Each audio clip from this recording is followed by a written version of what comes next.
I'm at Tate Modern, whose compelling Gauguin exhibition is the first in this country for 50 years. This is extraordinary because when Picasso and Matisse were inventing modern art, the name that was constantly on their lips was Gauguin's. Now, what exactly did they take from him? What Tate calls its exhibition is Gauguin, maker of myth. And it tells a story of how Gauguin unleashed the primitivism that made modern art possible. He started as an impressionist, but already he was very interested in looking for visionary content, and he found it eventually in Tahiti. This is Manao tu Papau, which is the key painting that Gauguin sent back from his first Tahitian trip. And we can hardly imagine today the effect of this dark, sultry nude in this high colour, gorgeously patterned painting.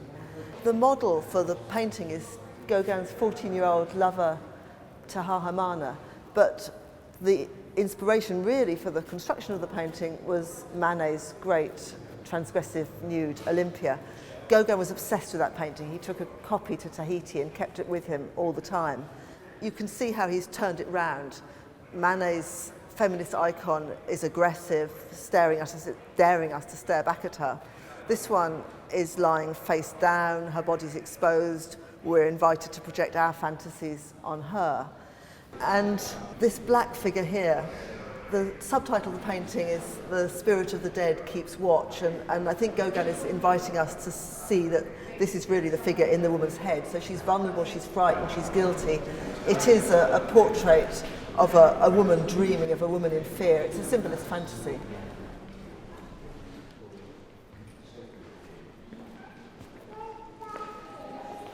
We know how important that painting was to Gauguin because he included it in a key self-portrait. And in fact, here in this room, we have a marvellous parade of Gauguin's self-portraits which show how he fashioned his self-image as a romantic savage. And he begins, conventionally enough, as an impressionist bohemian in a black fez. But by 1893-94, we have Portrait of the Artist with an Idol and Self-Portrait with Manao tu Papau, which shows he said, slowly, little by little, civilization is falling off me. And we see him playing up his dark skin, his hooked nose, his sleepy eyes, that cruel mouth, and the weary look. And he's saying, I'm sick of Europe, I'm doing something else, I'm looking for something primitive and different. And that is what he found. This is Gauguin in his early impressionist phase in the beginning of the 1880s. His son Clovis slumped asleep on a table. The mysterious, glowing wooden tankard gives a sense of strangeness, the peculiarities of the child sleeping, his dreams, the mystery of life, really. This is Gauguin's concern already. It was in Brittany that Gauguin really left Impressionism behind and developed the ornamental line and flat planes of colour, and above all the concentration on a symbolic content that then defined his work. This is Vision of the Sermon, and it's Breton woman in black praying with these wonderful white hats, which Gauguin said were like helmets.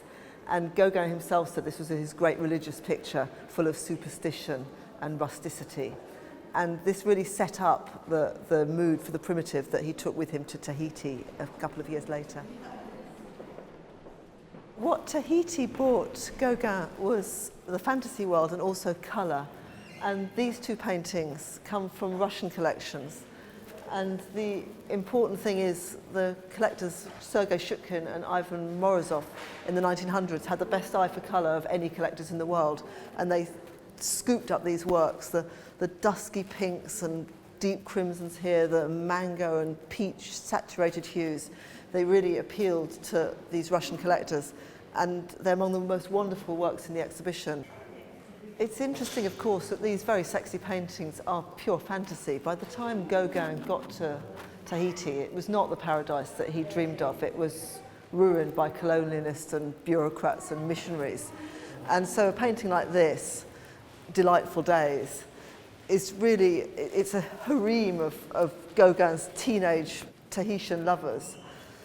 And he said it was women whispering in an immense palace decorated by nature itself, but an untamed nature. And when he wrote that letter, he admitted that it didn't exist, but he wanted to capture the mystery and the depth of Tahiti. And this, I think, takes us to the paradoxical, gorgeous heart of Gauguin.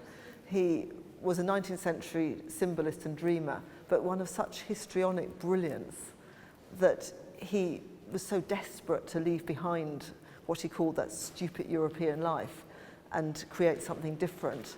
And so he unleashed modern art, and I think that is why this exhibition is such a triumph and probably why it's so full.